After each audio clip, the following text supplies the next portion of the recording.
vous savez que Pierce Brosnan, il est persuadé que Passepartout et Passe-Temps de Fort Boyard, ils sont immortels.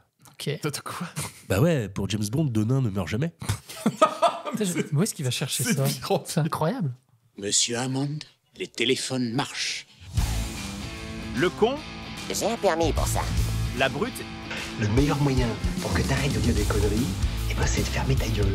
et le brillant. Défonce garantie, cocktail qui décoiffe. Gardez la monnaie, ça ne me dérange pas. Merci du fond du cul. Bonjour et bonsoir, bienvenue à vous et à tous pour un nouvel épisode de votre podcast préféré qui parlera du Cénoma, le con, la brute et le brillant. Et nous commençons tout de suite avec notre présentation impartiale, habituelle. Aujourd'hui avec nous, son charisme est en bois avec son œil hagard. C'est pour moi ça. Beaucoup de gens disent qu'il est con comme un meuble, ce tocard. C'est de plus en plus agressif. Donc, si Mathieu était un film de Francis Weber, c'est il moi. serait Le Placard. Bonjour à tous. Avec nous également, même lorsqu'il n'y a pas de référence, lui, il a quand même la ref. Pour atteindre les hauteurs, son cerveau a dû lâcher du lest.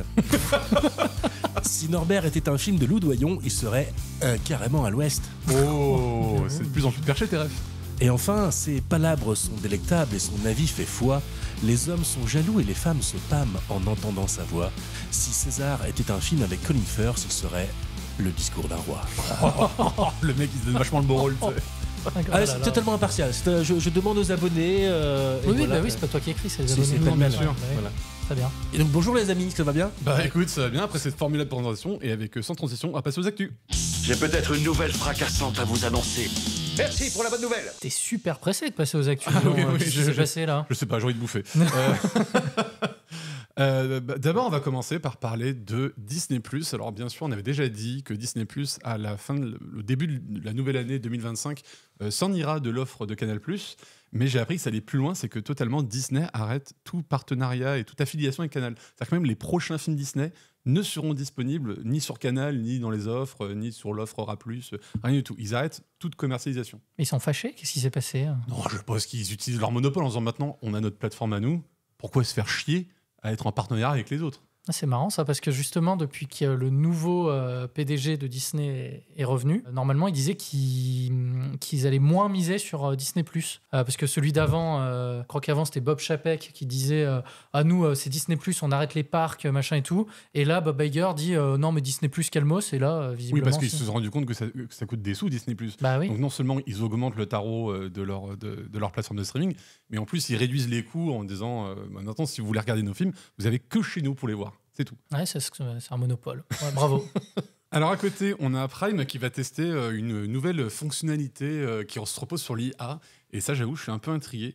Ils vont se servir de l'IA. C'est que si jamais vous regardez une série que, je sais pas, entre l'épisode 4 et 5, qui s'est passé quelques semaines, voire quelques mois, vous pouvez demander à l'IA de vous résumer l'épisode, ou alors une partie d'épisode. Il suffira de sélectionner soit le morceau d'épisode, soit, je sais pas, vous dites, je veux un résumé entre l'épisode 2 et 4. Et l'IA devra faire un résumé narratif de ce qui s'est passé. Mais c'est un résumé vidéo? C'est un... Non, je pense que c'est que écrit. Ah d'accord.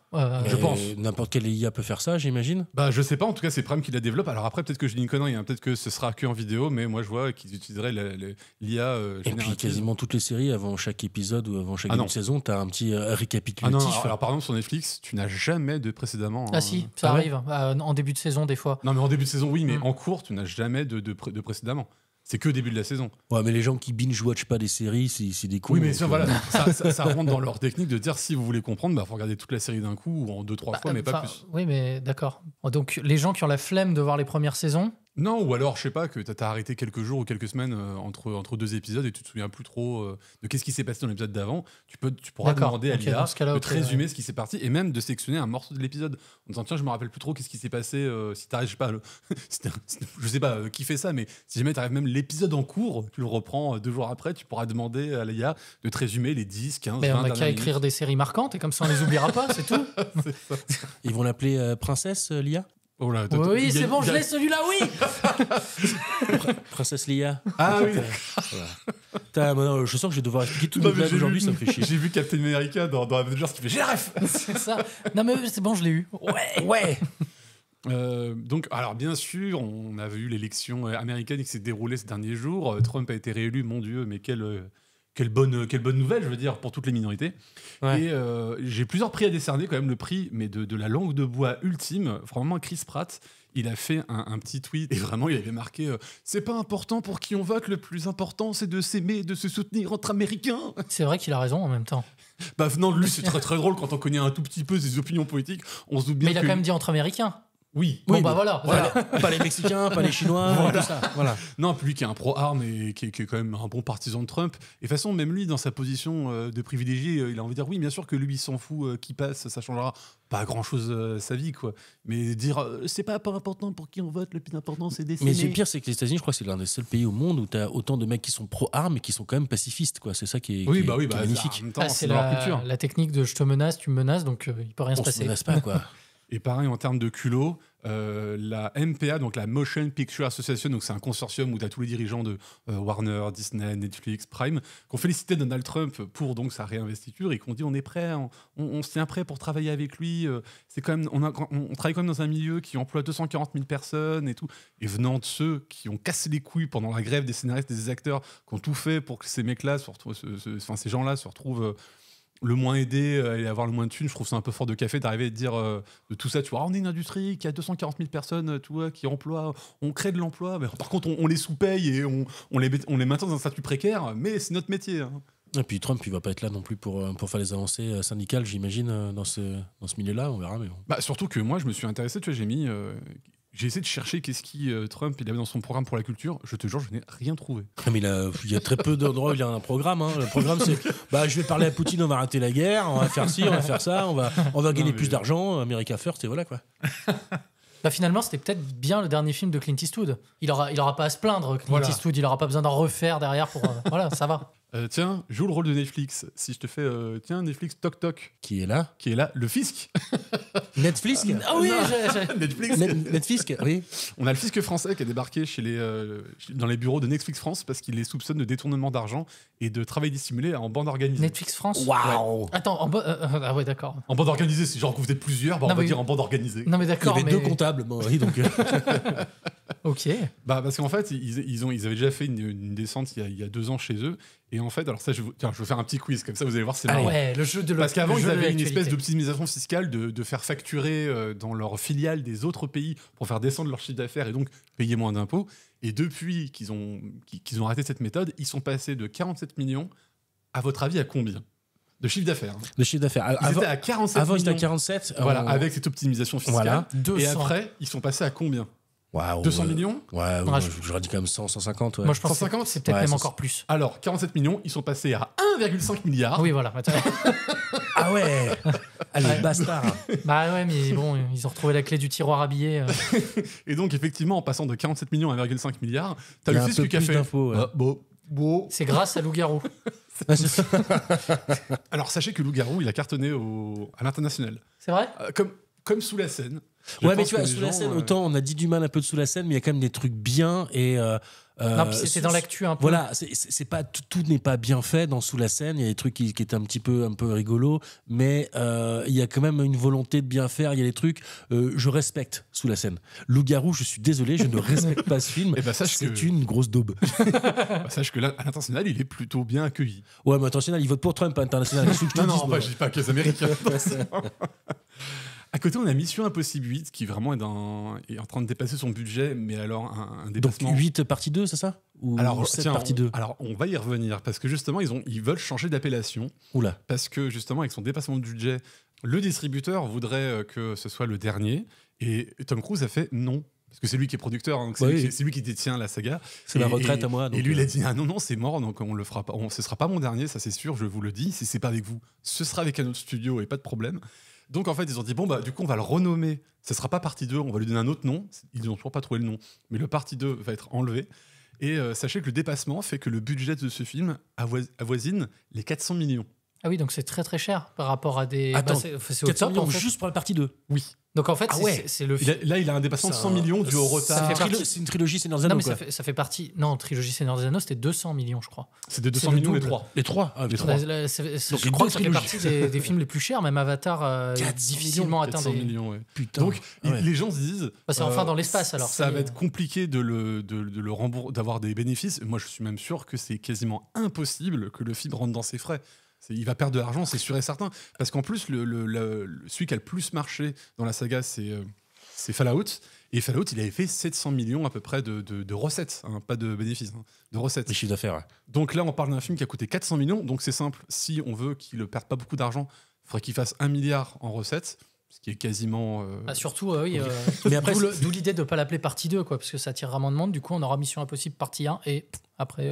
surtout on que verra. le Blu-ray est déjà sorti, hein, il s'appelle Partie 1, donc je sais Ouais, pas ouais. comment ils vont le renommer, mais C'est quoi, c'est Death Reckoning, non c'est ça, c'est comment, Dead Reckoning. Dead Reckoning, ok. Vous l'avez vu Et- ou... ouais. Ouais, Non, t'es je pas l'ai mal. même pas vu. T'es pas mal. Après, ça marche assez bien. Ça marche assez bien, je trouve, les missions impossibles. Le côté, il fait des cascades à chaque fois. Tu sens que c'est un petit peu à l'old school, quoi. Il fait pas confiance aux ordinateurs. C'est pas une surenchère d'images de synthèse. C'est des vraies cascades qui sont, alors, bien sûr, aidées par les ordinateurs, mais voilà, il y a des Moi, je trucs. trouve que Dead Reckoning, c'est un des plus mauvais de la saga. Hein. Oui, mais enfin, alors peut-être,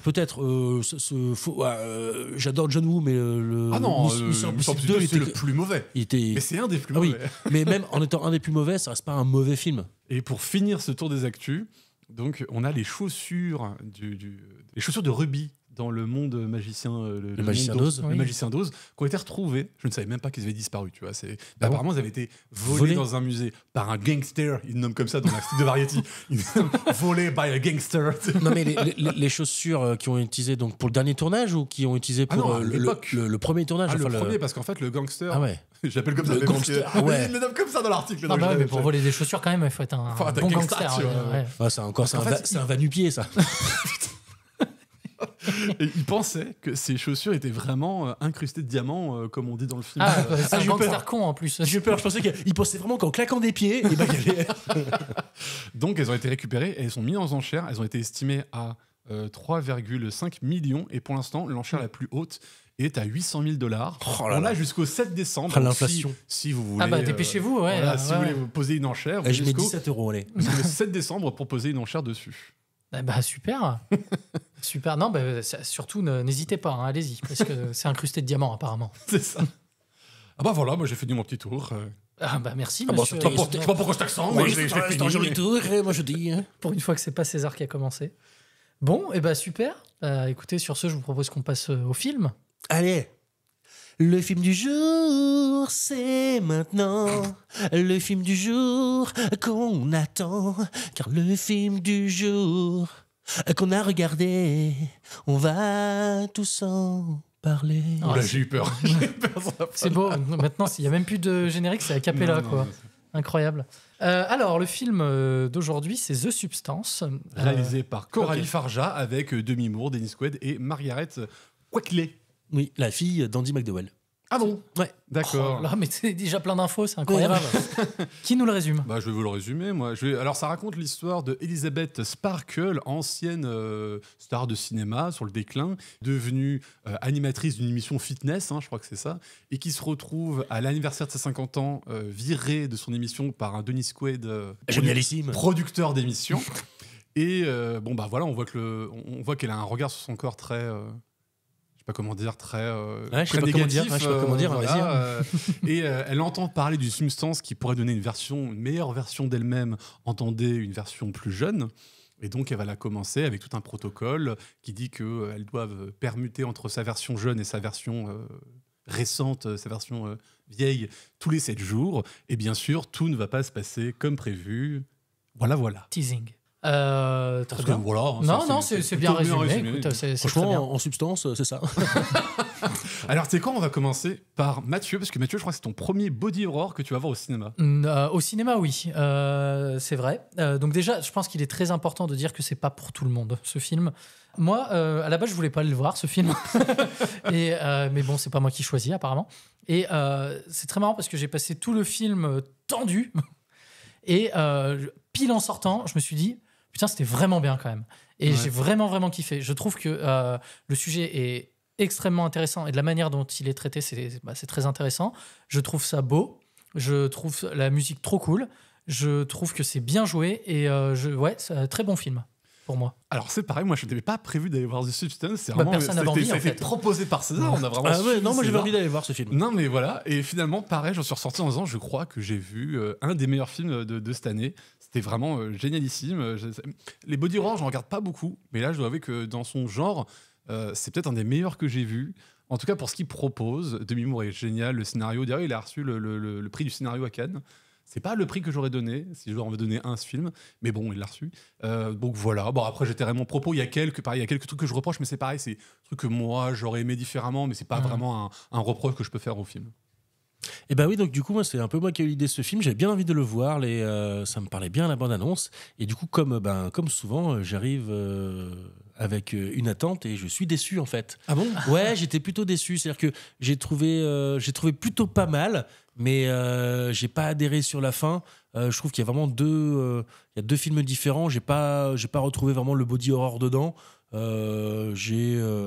Voilà, il y a des trucs très intéressants, c'est sympa, mais au final, j'ai quand même été assez déçu et je pense que les 20 dernières minutes, ils sont pour beaucoup. Ah oui, ouais. mais Alors, moi, j'ai juste l'impression de me dire, quand je suis arrivé devant le film, je me suis dit, bon, vu le genre du film, je pense que le film va beaucoup emprunter à Cronenberg, et au final, pas tant que ça. Non. Ouais, je suis d'accord. Pas tant que ça. Par contre, il fait beaucoup de références à beaucoup de films. À la rigueur, à Scanner de Cronenberg, un petit peu sur certains effets, tout ça, et encore. Mais ouais. Mais j'ai trouvé qu'il y avait plus de références au cinéma de Kubrick, par exemple, comme Shining, où par exemple, dans la dernière partie, on sent clairement une citation de Carrie. Mais sinon, ouais, alors déjà, j'ai envie de dire que de choisir Demi Moore pour jouer ce rôle-là, elle est super. C'est un excellent choix parce qu'on a limite l'impression que le film parle d'elle. Parce que Demi Moore, pour ceux qui la connaissent pas, c'est quand même une actrice qui a vécu son âge d'or dans les années 80-90 avec des films comme Striptease, Ghost et tout ça. Et depuis les années 2000, on la voit pas tant que ça. Elle continue de fonctionner, elle fait quand même quelques films par an, mais elle est plus sur le devant de la scène. Et puis il y avait même des petites polémiques. J'ai sûr que au début des années 2000, il y avait genre des paparazzis qui l'avaient pris en photo avec un ventre un peu rond et tout ça. Genre, oh là, t'as vu, elle est devenue grosse et tout ça. Ouais, et elle était venue sur les talk shows américains après une cure de Slim Fast. Genre, regardez mon corps, comment il est. Maintenant, je suis toujours super bonasse et tout ça. Elle avait du coup fait un petit rôle dans Charlie's Angel à l'époque. Ouais. Pareil, où genre, voilà, paye ton boule. Et du coup, je pense que c'est une actrice qui a toujours été dans un rapport de séduction, de charme. Bien sûr, elle est magnifique. Et on l'a pas encore vue dans des rôles contre-emploi de ça, à part peut-être G.I. Jane, mais pareil, à l'époque, elle était très belle, ça. Et c'était le rôle masculin. Mais il n'y avait pas ce côté, genre, rapport au corps, rapport à la vieillesse, tout ça. C'est une femme qui est encore magnifique, malgré ses 60 et quelques années. Ouais. Et du coup, là, c'est bien de l'avoir dans ce film-là, parce que je trouve qu'elle, ouais, comme tu dis, c'est l'actrice qui est quasiment parfaite pour ce rôle, quoi. Ouais, puis en plus, on sait que c'est une actrice qui a fait de la chirurgie esthétique à certains moments pour améliorer son corps. Donc, je trouve que c'est vraiment un très très bon choix si on veut parler de ça. Et en plus, c'est assez osé de sa part de faire ça, parce que d'avoir un rôle qui justement questionne son rapport au temps et son rapport au corps, venant d'elle, c'est osé, quoi. Ouais, et donc du coup, c'est tout le propos du film. Et je trouve que le côté body horror s'y prête bien, pour le coup, par rapport au rapport au corps et à la beauté d'un corps, tout ça.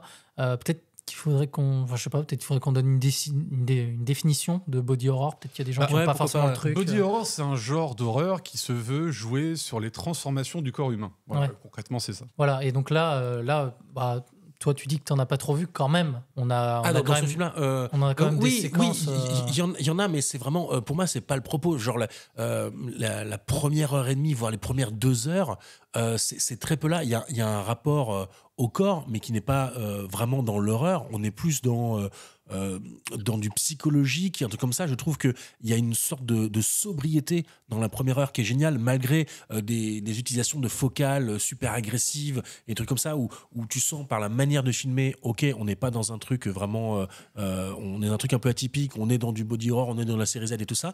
Pareil, les corps, les jeunes corps beaux, mode fitness, sont filmés de manière assez bien fait.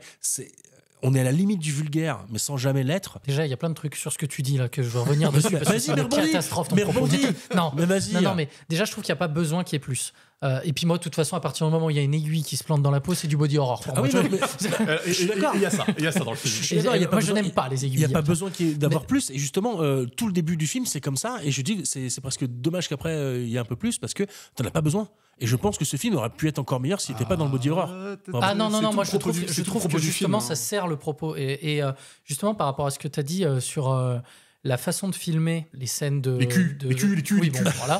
Parce qu'on va avoir des culs pendant le Il y film. a un truc que j'arrivais pas à saisir tout le long du film, où c'était différent, je savais pas pourquoi. Et en fait, je savais pas, mais ça a été réalisé par une femme, du coup, qui est une Française. Une Française, Cocorico. Et ça se voit. Ça met pas en scène le corps comme on a l'habitude de le voir, tout ça. Je trouvais que c'était vraiment très bien fait sur ce point-là. Justement, Et pourtant, on en voit du cul. Hein. Ah oui. Justement, je trouve qu'il y a une maîtrise de la mise en scène qui est présente, mais dès le début du film, il y a ce long couloir où elle traverse, où elle voit son corps modifié, parce qu'on va voir plusieurs époques d'elle qui passent à travers les affiches. Et c'est marrant parce que je crois que c'est la première fois que ça me fait le coup, c'est qu'on lui souhaite bon anniversaire et on voit tout de suite que le bon anniversaire, c'est pas une bonne info pour elle. C'est synonyme du temps qui passe.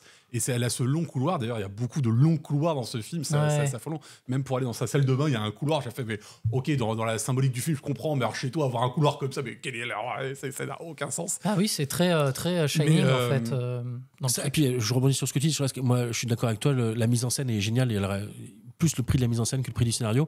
Et juste parce que les 2 derniers films dont on a parlé, je crois, on parlait beaucoup des films qui commencent trop vite. Et voilà. Là, tu as un plan du début, un long plan sur l'étoile. Qui sera aussi le dernier plan du film. Un petit plan séquence comme ça. Voilà. Et je trouve que tu racontes tout super rapidement. Voilà. Là, t'as tout compris. Et tu racontes une histoire en 30 secondes et tu sais quasiment où t'en es avant même de voir tes protagonistes. C'est très, très bien fait.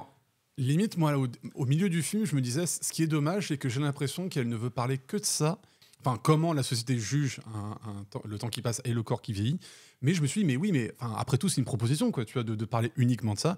Pareil, moi, j'ai eu ce truc-là de me dire que c'était filmé par une femme quand je voyais autant de cul, surtout dans les premiers tiers. Après, on continue, mais le premier tiers, je me suis dit, tiens, c'est quand même marrant de ne voir uniquement le corps féminin que à travers le cul. On comprend vite parce qu'on se dit, oui, mais c'est la société qui regarde ça comme ça, donc on nous demande parce que. Justement, elle est dans un monde de mecs. À chaque fois, avant de le faire, on te montre la focale de la caméra du studio. Tu vois, on te montre que c'est cette qui est vision-là. placée sur le bas-ventre du caméraman. Ça fait très phallique et je trouve que c'est eux qui sont vulgaires. D'ailleurs, ce groupe de mecs, d'investisseurs et tout, avec ses chaussures très métal, paf, paf. Franchement, c'est très bien fait ça. Et en plus, qu'on se serve, mais j'ai trouvé ça malin de la part de la réalisatrice, qu'on se serve de Dennis Quaid, qui au-delà d'être un Trumpiste convaincu, je trouve que dans ses rôles, il joue la plupart du temps un mec sympa, un mec cool. Il est rarement méchant. Mais on fait jouer, mais un enculé de première. Vraiment, et en plus, le producteur véreux. Elle tire sa plus grande focale quand il bouffe au restaurant pour te montrer que. Putain, les crevettes. Le mec, en plus, moi, je suis misophone. Alors vraiment, cette scène, elle était très dure pour moi. Encore une maladie inventée, ça. Elle était très dure. T'aimes pas les soupes miso, c'est ça? On voit un mec qui juge et qui dit en plus que c'est normal à partir de 50 ans, t'excites plus personne, donc tu dégages, merci. Alors que le mec bouffe comme un porc, il finit son assiette, il laisse la table, tu te dis, mais c'est tout le propos. Par contre, il y a un énorme travail au niveau du son dans ce film. C'est impressionnant, des bruitages, tout ce qui est étalonnage, je trouve ça super. Et en fait, tu sais pas trop où tu en es. Il y a un mood très années 80. Mais en même temps, ça se passe. Les couleurs répètent. Hein. Attention. C'est très années 80, mais on est à l'époque actuelle. Donc c'est très compliqué et ce mélange fonctionne, je trouve. Oui. Pour moi, c'est le côté un peu Los Angeles. C'est une ville où t'as pas l'impression qu'il y ait de saison. Il fait tout le temps le même temps. Il fait toujours la même chose. Très jaune, quoi. Ouais, exactement. Après, bizarrement, j'en attendais un petit peu plus parce qu'au final, c'est vrai que c'est un sujet qui est très très complexe. C'est le rapport de ta vie. Il en attend tout le temps plus des femmes. C'est ça. Et voilà. Le rapport du corps des femmes dans la société actuelle est vachement compliqué. Et du coup, là, on est beaucoup. Bien sûr, on juge les producteurs un peu véreux, les hommes qui obligent un petit peu les femmes à ça, mais au final, on est vraiment qui est aussi le responsable dans ce film. L'actrice principale, son rapport au corps. Moi, il me manque quelque chose d'un peu plus féministe qui aille un peu plus loin, qui dénonce un petit peu plus. Mais non, justement, moi, je trouve ça très bien. Je trouve ça très bien parce que c'est pas manichéen, ça vient pas que de lui. Ça vient aussi d'elle qui est tombée dans ce système, qui est victime du truc aussi. Qui en souffre. Ouais, voilà. Et du coup, sur ce côté-là, je trouve ça très bien fait pour le coup. Ça vient d'elle, mais c'est intenté par les hommes. Parce qu'on voit que ce n'est que des hommes qui la regardent, que des hommes qui jugent son corps. Et d'ailleurs, j'ai trouvé ça intéressant parce qu'il y a plusieurs fois où on va montrer son dos ou son cul. Il y a quand même des fois où on te montre son dos parce que c'est elle qui porte son regard sur elle et on te le montre un peu vieilli, tu vois. Et à d'autres moments, on montre qu'il est pas si moche que dans son regard, quoi. Donc on nous montre quand même beaucoup que c'est un problème d'interprétation et un problème de vision sur le corps de l'autre. Et moi, à la différence de toi, César, moi j'ai trouvé ça vachement bien parce qu'il y a vachement d'idées. Par exemple, il y a tout ce truc du symbole de la haine de soi, mais là qui est personnifié parce que ça devient comme il y a une version jeune d'elle, elle a toute sa haine qui peut être personnifiée sur une personne. Tu vois, au niveau des symboliques là, j'ai vachement aimé. Oui, je trouvais ça très bien. Personnifier une haine de soi, c'est assez intéressant, tu vois, de faire ça comme ça pour arriver à ce truc-là.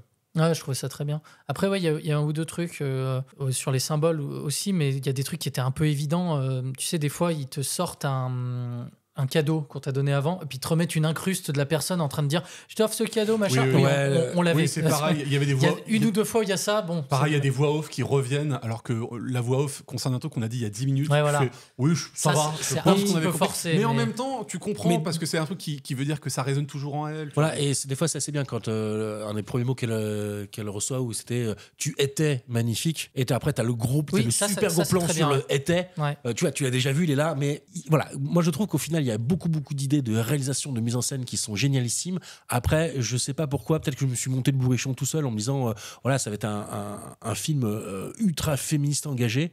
Et j'ai trouvé à peine comme ça. Au final, j'ai trouvé que c'était, alors je vais être dur un petit peu, désolé, que c'était un super épisode de Au-delà du réel ou des Contes de la crypte. Mais ou Black Mirror, pourquoi pas. Ouais, après il y a pas trop le côté, ouais, il y a un peu le côté technologique, mais enfin bref. Oui, c'est un super épisode comme ça, mais j'ai pas trouvé une sorte de morale, une sorte de conclusion qui me sciait pour me dire ok, c'est une œuvre cinématographique à part entière. C'est un super délire, c'est un super épisode, c'est à voir pour ça. Par contre, c'est à voir au cinéma, parce que je pense qu'à voir sur sa télé, ça va perdre beaucoup en efficacité. D'ailleurs, apparemment, au Festival de Cannes, ça rigolait beaucoup dans la salle. Bah, moi, ça rigolait, alors beaucoup non, mais ça rigolait souvent. Pendant le film. Il y a deux, trois trucs, des trucs choquants, des trucs ou alors juste drôles. Il y a des trucs aussi un peu drôles dans le film. Tu vois, pareil, il y a un truc, je trouve, qui est vachement bien expliqué dans le film et qui est vachement bien montré, c'est le problème de la représentation. On a quand même beaucoup de fois où Demi Moore regarde des portraits d'elle, que ce soit à la fois des portraits d'elle en ce moment ou quand elle est jeune, quand elle est redevenue jeune, et on a ce problème qui est posé par la personnification et la représentation, qui est d'avoir une image figée, un peu désincarnée de nous, et ça c'est montré comme un problème, qu'elle n'est focalisée uniquement sur ça, son rapport à la photo, tu vois, son rapport à un rapport figé dans le temps, quoi. C'est bien sûr que on n'est pas figé, notre corps vieillit, il faudrait arrêter. Il y a quand même, tu vois, tu dis, quand tu dis il n'y a pas beaucoup de. J'ai l'impression qu'il n'y a pas de morale ou il n'y a pas de conclusion. Si, quand même, il y a des trucs, tu vas poser. Bon, c'est peut-être pas évident à comprendre, je comprends pour toi. Je me suis dit, est-ce qu'il va comprendre que c'est. J'ai pas compris. Non, mais il y a ce problème qui est vachement cité de la représentation, de l'image figée dans le temps et qu'il faut absolument. De la représentation, du regard que tu as toi-même sur ton corps, mais du regard aussi, du besoin du regard des autres. La dichotomie de sa personnalité n'est pas assez représentée dans ce sens-là. Quand juste de sa personnalité, elle, de quinquagénaire, qui a du mal à se retrouver, à trouver sa place dans la société après avoir passé un demi-siècle à être une bombe sexuelle au regard du monde. Et je trouve que c'est un petit peu dommage de la réduire qu'à ça. Pour moi, la meilleure scène du film, c'est la scène du rendez-vous pour Demi Moore. Pas pour sa version jeune, sa version... Ça, pour moi, mais on dit tout. La préparation. Je suis d'accord. C'est génial parce qu'il n'y a pas une seule ligne de dialogue. C'est tout passe la mise en scène. Je trouve ça mais vraiment très bien. Encore une fois, ça montre une maîtrise, tu vois. Mais c'est pour ça, moi, je me dis, ce film-là, avec ce genre de scène, ça peut se résumer. On aurait pu faire, je pense, un film tout aussi puissant, sans passer vraiment par le body horror à fond, juste un tout petit peu, d'horreur. Il y a des trucs qui sont très sympas comme ça, mais pas la fin. Si, moi je trouve que tout le reste, je trouve que tu rajoutes beaucoup mieux. Go plus comme ça, c'est beaucoup plus marquant. Je comprends jamais ces critiques de on aurait pu faire sans. Bien évidemment qu'on aurait pu faire sans, mais pourquoi ne pas le faire? Non, mais justement, je pense que ça aurait été encore plus percutant. Ça aurait été encore plus percutant. Non. Je pense pas. Parce que moi j'ai décroché alors que je peux adorer ce genre de film où alors soit c'est pas assez présent assez tôt. Et pas assez comment dire, subversif dès le début, soit la fin est trop. Je trouve qu'on a un entre-deux, et toute cette sobriété que j'ai adorée dans le début du film, j'aurais aimé que ça aurait pu se terminer aussi comme ça. Je suis d'accord avec toi. Moi, je pense que le body horror, il sert le propos, pour de vrai. Et moi, vu que c'est pas le genre de film dont j'ai l'habitude de regarder, je trouvais que là, c'était très bien. Mais je suis d'accord avec toi. Je trouve qu'il y a un moment de bascule dans le film où je trouve que la fin est pas très à propos, quoi. J'ai tout petit peu plus de mal. C'est le contraire, je trouve que la fin est géniale. Non, mais je trouve que la fin... Non, mais je la trouve bien, mais je trouve que ça fait presque 2 films, quoi. C'est très étrange. Pour moi, avec ce qu'on nous a montré dans le film, on est limite obligé d'en arriver à cette fin si on veut avoir le propos qu'elle veut avoir dessus. À savoir elle veut condamner ce truc-là, et elle veut le dénoncer. Et pour moi, enfin, c'est compliqué parce que là, on va essayer de pas spoiler, hein, mais le dernier tiers du film, voire la scène finale. Alors, je suis d'accord pour dire qu'elle est un peu longue. C'est-à-dire qu'il y a un moment, je me suis demandé quand le film allait s'arrêter, parce qu'il y a plusieurs moments. Il y a deux, trois ça fois va s'arrêter là. Ah non, ça continue. ah non, Ça va ça. Ah non, ça continue. Il y a des moments où tu te dis bon, j'ai juste envie que le film termine. 2h20, peut-être c'est un peu long pour raconter cette histoire. Je pense que 1h45 voire 2h, ça l'aurait fait aussi. Mais je trouve que la fin, elle est tellement puissante, et justement, elle fonctionne par sa puissance évocatrice et métaphorique. Je suis d'accord, mais pour moi, ça veut dire ça. Ça veut dire que la société, elle est pourrie, mais c'est de votre faute aussi si vous adhérez à ça. Ah non. Et ça, c'est un peu facile. Facile. C'est un peu trop réducteur, je trouve. Et moi, je vois pas à quel moment c'est porté la faute sur elle. Au contraire, on montre bien que parce qu'elle essaye, cette idée, elle naît des autres.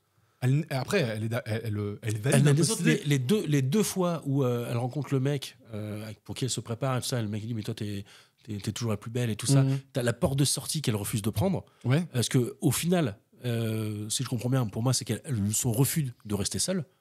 On lui offre une porte de sortie, elle la prend pas une fois, ok, elle la prend pas 2 fois. Après, elle se trouve une porte de sortie qui est déjà trop tard, et elle revient dessus. Et là, du coup, naît la troisième partie.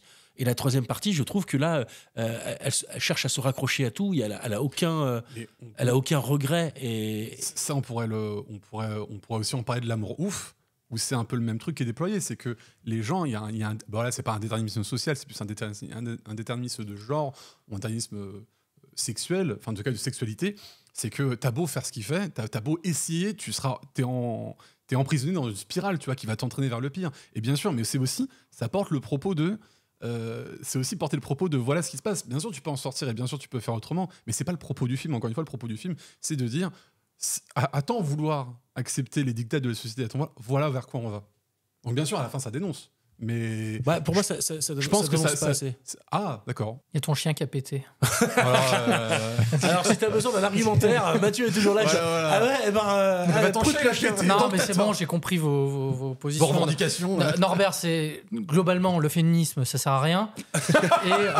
Et César, c'est il n'y a pas eu assez de cul. C'est ça c'est à peu près ça. Je crois qu'on a bien résumé. On dirait que c'est un Trump qui a résumé le truc. Non, mais oui, c'est très intéressant. J'ai pas eu encore assez de temps pour analyser le truc. Moi, ça me semblait plutôt bien fait. Et puis voilà, j'ai pas grand-chose. J'ai vu beaucoup de gens comme César qui reprochent le dernier tiers ou les dernières, on va dire, 20-25 minutes du film. Ouais. Mais moi, pour moi, c'est justement c'est les 20 dernières minutes. C'est comme moi, par exemple, j'aurais bien aimé que quand elle nous prend la substance, parce qu'ils n'arrêtent pas de dire you are one. Ne vous définissez pas comme deux, vous êtes la même personne. Ouais. J'aurais bien montré qu'on montre qu'elles sont la même personne. Alors que là, dès le début du film, il y a un parti pris de tout de suite montrer qu'elles sont deux personnes différentes. Elles n'ont pas les mêmes souvenirs, elles ne gardent pas en souvenir les choses qu'elles font. Enfin, voilà, il y a ce truc-là. Moi, c'est vrai que j'aurais bien aimé qu'on nous montre un moment où ça dévie. Tu vois, d'abord, elles sont la même personne, et il y a un moment, il y a un angle pris, et puis voilà. Bon, ce n'est pas le cas. Mais c'est pas un truc que je peux reprocher au film. C'est moi, j'aurais bien aimé, mais c'est pareil. Tu vois, le truc un peu long. Bon, ok, c'est un peu long. On aurait pu raconter en plus court. Maintenant, est-ce que c'est vraiment un reproche que je peux faire ? Après tout, tu vois, c'est vrai.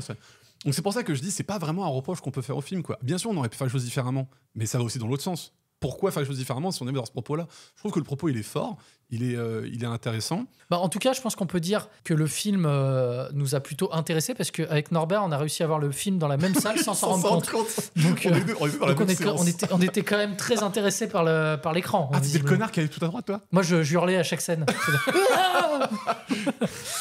Ah non, pas ça. T'étais où ? T'étais sur la gauche ou sur la droite ? J'étais sur la gauche de la salle. Ah d'accord, parce que moi, à chaque scène, je faisais ah non, pas ça, s'il vous plaît. J'ai vu quelqu'un rentrer et se mettre full à droite, et encore une fois, je l'ai regardé avec beaucoup de mépris en me disant mais pourquoi tu fais ça ? Ah oui, je comprends pas les gens qui font ça, effectivement. Ouais. Bref, écoutez, avec tout ça, on va passer au As-tu vu ? Tu as vu ma nouvelle affiche ? J'ai déjà vu ça. Tu m'as pas vu ? Non. Et là, tu me vois ? Donc, en nouveau projet et les bandes annonces, j'en ai vu plusieurs qui m'ont surpris, d'autres un peu moins. Dans les biopics qui vont sortir, parce que là, c'est la mode des biopics. On a donc celui de Bruce Springsteen. La vache. On a celui de Bruce Springsteen qui est en cours de tournage. Ouais. On a celui de Louis Garrel, enfin non pas celui de Louis Garrel, il y a Louis Garrel qui va jouer dans le biopic de Antoine de Saint-Exupéry, mais ça a l'air d'être bien parce que lui, il prend une tranche de vie. Ça part à nous raconter sa vie entière.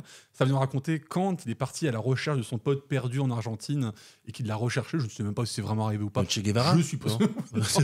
Je suppose. Saint-Exupéry, c'est le gars de l'aéroport. Ouais, exactement. Ah, d'accord, ok. Putain, les incultes, j'en peux plus. Libérez-moi.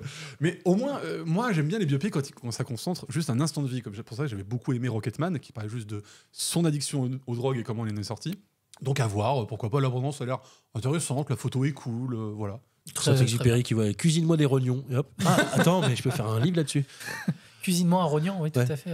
À côté, ce cher Franck Dubosc, entre deux tournages de daube, il va nous sortir un film avec Laure Calamy, qui va s'appeler Un ours dans le Jura. Et le pitch fait un peu penser à No Country... c'est celle de 10% là ? Ouais, voilà. Ouais, ok. Et le pitch fait un peu penser à No Country for Old Men, c'est-à-dire que c'est Franck Dubosc et Laure Calamy qui sont en couple dans le Jura pendant l'hiver et qui trouvent un couple, enfin non, plutôt que trouver un gars, et à côté de lui, il y a une valise où il y a énormément d'argent, et tout ça va... Ça a l'air un peu d'être un thriller. Donc, pour une fois, Franck Dubosc dans un thriller, je fais... Wow. Alors, je l'ai pas vu, c'est No Country for Old Men, c'est pas Fargo, ça ? L'histoire où il trouve de la thune, c'est No Country for Old Men, ouais. Fargo aussi. Sans doute, j'ai pas vu Fargo. Allez, on va faire tous les films où il trouve de la thune. C'est parti. Ouais. Brise de Nice. Et en parlant des biopics, forcément, il fallait que c'est un moment que ça arrive. On va avoir un biopic sur Michael Jackson, qui va arriver fin 2025. Néanmoins, voilà. Il y aura Michael Jackson. Néanmoins, il y aura Michael Jackson. Non mais on n'a rien comme info sur ce truc. Pour l'instant, c'est un projet. Oui, alors. En vrai, enfin, oui. Non mais oui, ça aurait été bizarre qu'il ne lui fasse pas de biopic, effectivement. Qu'est-ce qu'ils disent sur Wikipédia ? Oh, c'est nul. Si, c'est bien. Sous la scène, je pense qu'on peut dire qu'on avait tous beaucoup aimé. Oui. Oui. Ah, mais t'as vu, ton avis commence à se... Non, mais j'avais pas dit que j'avais adoré Sous la scène, j'avais dit que c'était rigolo, mais vite fait, quoi. Oui, mais voilà, mais tu commences à être plus raisonnable, plus raisonné sur ton avis, je trouve. Quoi ? Parce que t'avais adoré, toi ? Non, moi j'avais trouvé ça pas top du tout, mais je croyais que t'avais vraiment trouvé ça naze complet. Ah non, je réécoute ce que j'ai dit. Hein. À chaud, oui, j'ai trouvé des trucs pas top et j'étais déçu sur certains points, mais il y avait quand même 2-3 scènes qui étaient sympas. Xavier Jeans, j'aime quand même assez bien ses premiers films. Enfin, ouais, non, il y a. Okay. Non, mais je pensais que t'étais moins. Mais après, surtout, il y a un avant et un après Loup-Garou, j'ai envie de dire. Voilà. C'est vrai. Oui. Et ben sachez qu'ils vont en faire un deuxième. Voilà, ça a été confirmé par un deuxième sous la scène. Ah bon, ouais, d'accord. Mais parce que sans spoiler, la fin promettait pas vraiment une suite quand même. Si, tu peux reprendre directement. Tu peux reprendre directement. Oui, non, mais d'accord. Mais bon, Alors par contre, on ne sait pas si Sous la scène sera la suite du film ou un avant. On ne sait pas ça. Ça a été confirmé par Bernice Bejo. Le tournage devrait commencer en septembre 2025, donc il y a un peu de temps. Okay. Mais voilà, ça sera confirmé. Ça a eu tellement un carton à l'international. C'est fou que ça ait cartonné. Il y a quand même un grand nom du suspense qui a dit c'est un des meilleurs films de requin que j'ai jamais vu. C'est King, Stephen King. Voilà, c'est Stephen King. Ah ouais, Stephen King avait t'as vu ce qu'il a réalisé en film et tout. T'as vu ce qu'il a réalisé avec les camions là, les vroom vroom. Alors un film qui avait regardé César et qui nous avait conseillé, donc Family Plan. Family Plan, ouais, c'était rigolo. Ça passe bien, c'est genre le film popcorn. Voilà, faut pas avoir de grosses attentes dessus, mais moi, je trouve que ça passait bien. C'était devenu, en quelques mois avant la sortie de ce film, c'était devenu le film le plus vu de la plateforme Apple TV+. Ouais. Donc forcément, on en lance un deuxième. Family Plan 2. Voilà. Oh là là. Avec Marky Mark toujours. Avec Marky Mark toujours. Mark Wahlberg pour les intimes. Oui, voilà. J'ai pas vu. C'est un petit paquet. Je me souviens pas plus que ça. J'ai souvenir qu'il y avait 2-3 scènes qui étaient rigolotes. C'était assez frais, ça passe bien.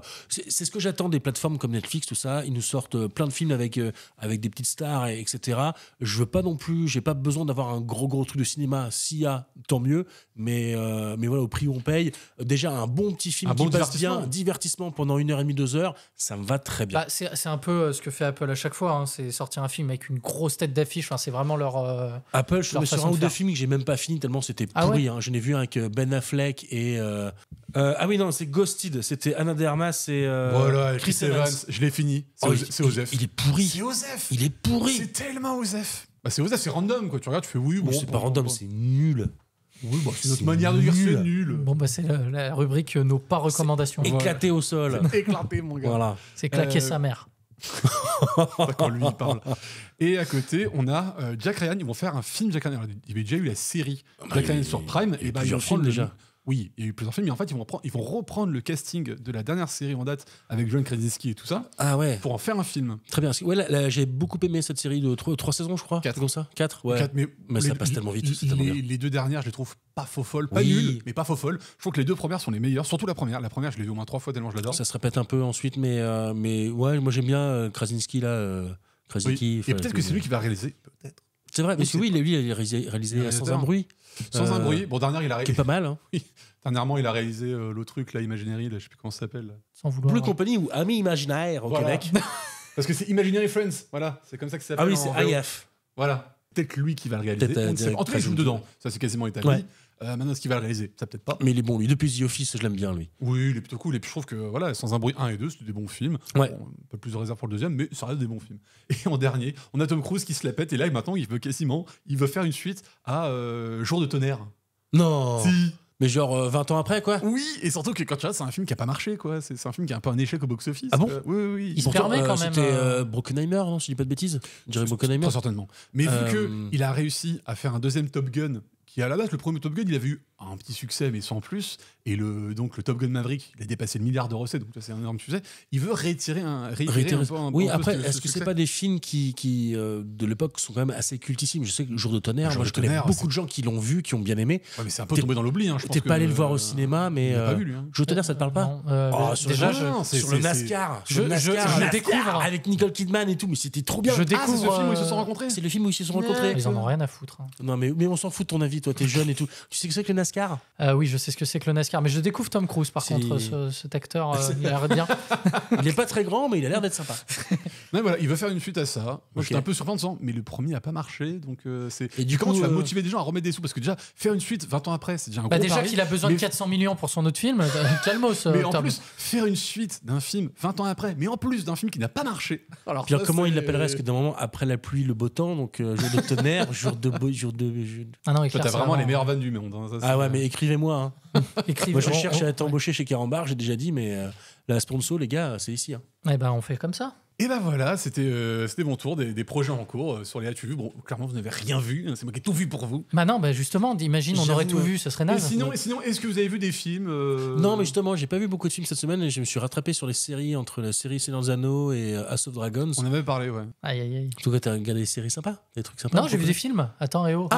Des ouais. films qui collent à l'actualité. Eh bah oui, parce que. Alors, attends, oui, parce que ça parce que- m'énerve. alors parce que là, on va l'écouter. Moi, Norbert veut toujours qu'on me parle de films qui viennent de sortir, sauf que moi, je ne vois jamais je vois les films bien après, mais là, je vais tricher, parce que j'ai vu un film qui est sorti l'année dernière, mais qui est arrivé cette année sur Netflix. Oh, ça compte. C'est quoi? C'est Yannick. J'avais pas vu il est Yannick. sur Netflix. Alors, Il est très bien. Ouais, bah j'avais juste vu. Dernier Quentin Dupieux. J'avais vu que Mandibule, que j'avais trouvé très cool. Ah, t'as vu que ça? Ouais, de lui, ouais, j'avais vu D'accord. que ça. Et Yannick, vraiment bien. Je connaissais comme tout le monde cette scène de Raphaël Quenard qui interrompt le truc. Il y a un petit pépin dans votre histoire. Non, mais vraiment. Et je sais pas si vous l'aviez vu, mais franchement, très bien. C'est un film qu'on peut voir et revoir parce qu'il dure 1 heure. Hein, donc, Ouais, il est vraiment pas long. Le message est assez cool, bien que simple, très bien. Et voilà. Donc je vous conseille, ça vient d'arriver sur Netflix et si vous les êtes passés à côté, c'est vraiment chouette. Yeah. Et bah moi à côté j'ai vu Jury Number 2. Donc là maintenant on a bien établi le fait que normalement c'est le dernier film de Clint Eastwood. Donc qui raconte l'histoire de Nicholas Hoult qui va dans un procès pour juger d'un gars qui est soupçonné d'avoir tué sa copine en sortant d'un bar sur une route.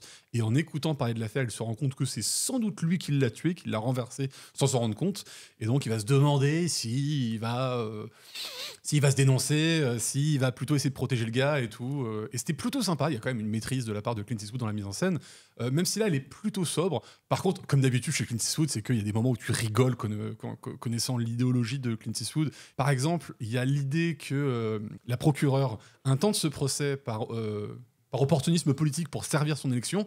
Mais bon, quand tu connais que le gars est un pro-Trump, tu fais Trump, il se présenterait pas à la présidence pour éviter d'être à la prison? Oui, mais au moins ça prouve qu'il est peut-être réfléchi un petit peu. Peut-être qu'il est à Trump à 51%, tu vois, pas à 100. En tout cas, il questionne beaucoup, il interroge beaucoup sur le système américain de donner le choix à des randoms de juger pour la place des autres, parce qu'en France, c'est un juge qui juge de la vérité. Là, c'est plutôt des randoms qui se font appeler. Et il veut bien montrer dans ce film qu'on demande aux jurés d'avoir une impartialité qu'il n'y a absolument à aucun moment. Et les jurés sont au contraire parfaitement partials et pas comment dire, mais c'est Ils sont influencés. ils ont des biais, voilà, ils ont des biais en eux qui vont toutefois dire, il y a une vieille qui dit de toute façon les jeunes tous des cons, tu vois, dans le film. Mais c'est pareil, il y a des gens qui disent voilà, quand on a été, parce que le mec qui juge, il a été beaucoup de fois en prison, donc ils disent bah de toute façon ce mec-là, même si, il y a un moment, un gars qui dit même s'il l'a pas fait, il mérite d'aller en prison quoi qu'il se passe, tu vois. Et par exemple, un truc qui m'a fait beaucoup rire en choix de casting, c'est pareil, c'est un truc, on peut pas le reprocher au film, mais moi j'étais mort de rire, c'était vraiment filé à Kiefer Sutherland le rôle d'un parrain aux alcooliques anonymes, mais j'étais plié pendant les 2 premières scènes. Vraiment, si vous ne connaissez pas Kiefer Sutherland, c'est quand même un gars qui est un alcoolique notoire, qui a fait plusieurs chansons pour parler de son amour de la bouteille.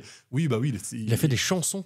Oui, parce qu'il a tenté, il y a 10 ans, une carrière de chanteur. Hein. Kiefer, le papa de... 24 heures chrono, oui, Jack Bauer et tout ça, là. Ah oui, non, je pense à Donald Sutherland. Ah, mais il est mort, lui. Mais oui, je pensais à son papa.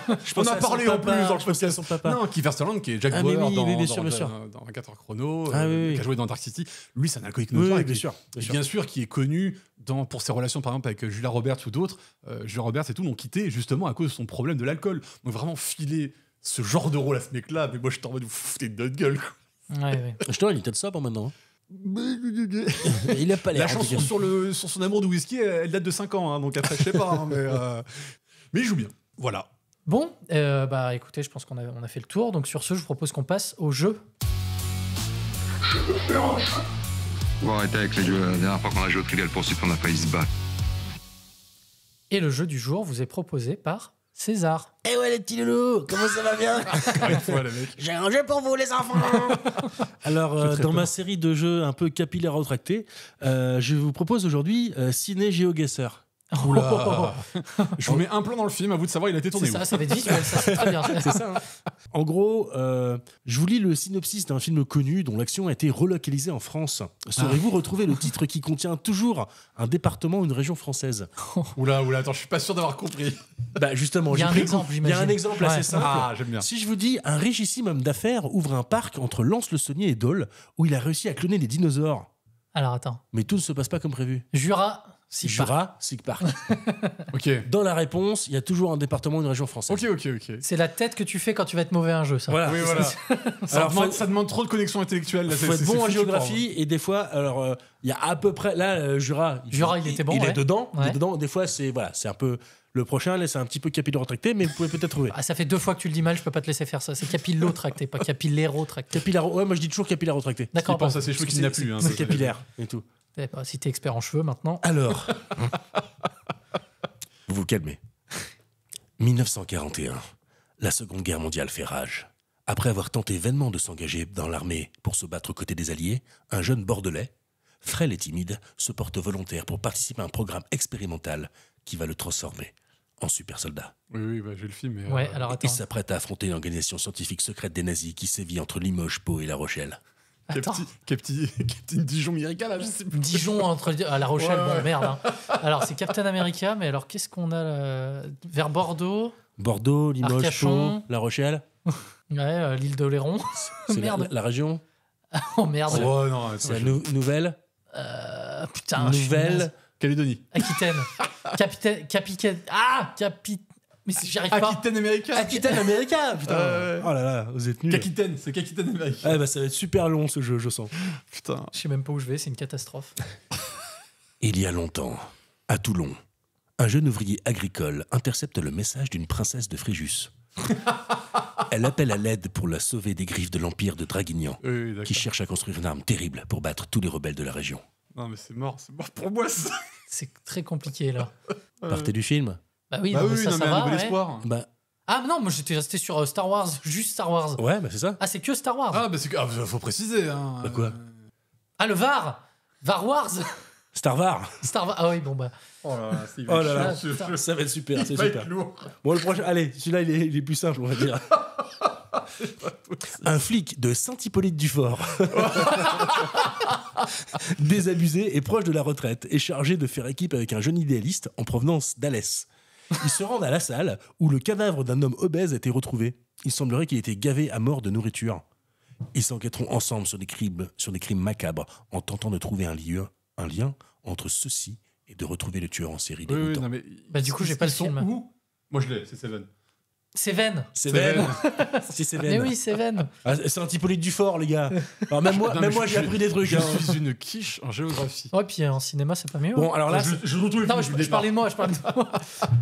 bon, celui-là, à mon avis, le film est plus compliqué, mais la région, normalement, voilà. Hein. Oula, c'est déjà lui dit que c'est compliqué. Non, mais moi, j'adore ce film, en tout cas. Faut que je le revoie. Et d'ailleurs, je crois même qu'il y a un remake qui va sortir. Attention.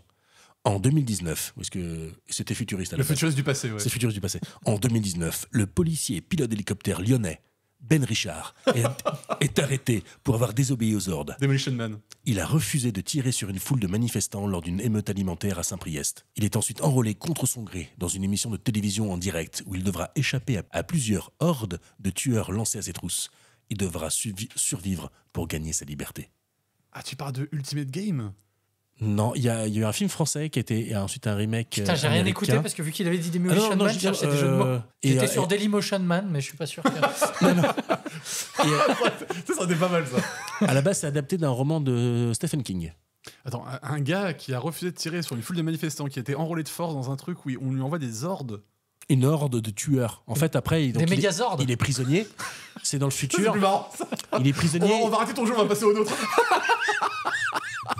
Attends, mais j'ai pas le film. Il est prisonnier condamné à mort, et en gros, le condamnation à mort, c'était dans un jeu télé où il est enfermé quelque part, et il y a des tueurs qui arrivent, suréquipés, surarmés, pour le tuer. Et en gros, la population doit parier sur c'est quel tueur qui va le tuer. Alors, ça me gratouille le cerveau, mais j'ai Non, mais je l'ai pas, le film. Hein. C'est une catastrophe. Ouais, ça me dit on peut partir du lieu ou pas? C'est Stephen King. Bah, le lieu, vous l'avez. En Lyon, Saint-Priest, le département. Bah, c'est Auvergne-Rhône-Alpes. Ouais, voilà, c'est Rhône. Rhône. Ouais. Voilà. Et c'est l'homme qui court. Running Man. Running Man. Ah, Running Man de Stephen King. Et le livre est super. Ah, mais aussi. c'est un livre de Stephen King. C'est un livre de Stephen King. Il l'a dit 40 fois, mais. Non, mais non, mais j'avais pas Running Man, du coup. Je ne savais pas que c'était. Ok. Celui-là, vous devez l'avoir. Une jeune femme de Metz accepte d'épouser un beau prince de Thionville. Seulement pour découvrir que tout cela n'était un piège. Damsel. Elle est jetée dans une grotte à Boucheporn. Boucheporn. À Boucheporn. C'est le nom d'une ville. C'est un vrai truc dans la région. À Boucheporn, avec un dragon cracheur de feu, et doit compter uniquement sur son intelligence et sa volonté. C'est un jeu de mots sur le nom anglais ou le nom français? C'est le nom français. Ah, Demoiselle avec le Rochefort, là. C'est pas les Demoiselles. J'ai failli faire sur Demoiselle de Rochefort. Ouais. Et j'ai choisi mais plutôt. Je connais pas les donc c'est Damsel. Non, c'est en français. Donc c'est la Demoiselle et le Dragon. Voilà. Et du coup, Metz et Thionville. Metz, c'est là-bas, quoi. C'est en haut à droite. C'est en. Le Metz et le Dragon. En Meurthe. La Demoiselle. Oui, Moselle. Voilà, Moselle. La Demoiselle et le Dragon. La Demoiselle et le Dragon. Oui, c'est facile en fait. Un Niortais très pauvre découvre par hasard. Un Niortais. Un Niortais. Niort. Un habitant de Niort. Un Niortais très pauvre découvre par hasard à Angoulême le repère secret d'une bande de voleurs et la formule magique qui permet d'y pénétrer. Oui, ok. Il découvre dans cette grotte d'immenses richesses dont il s'empare en partie.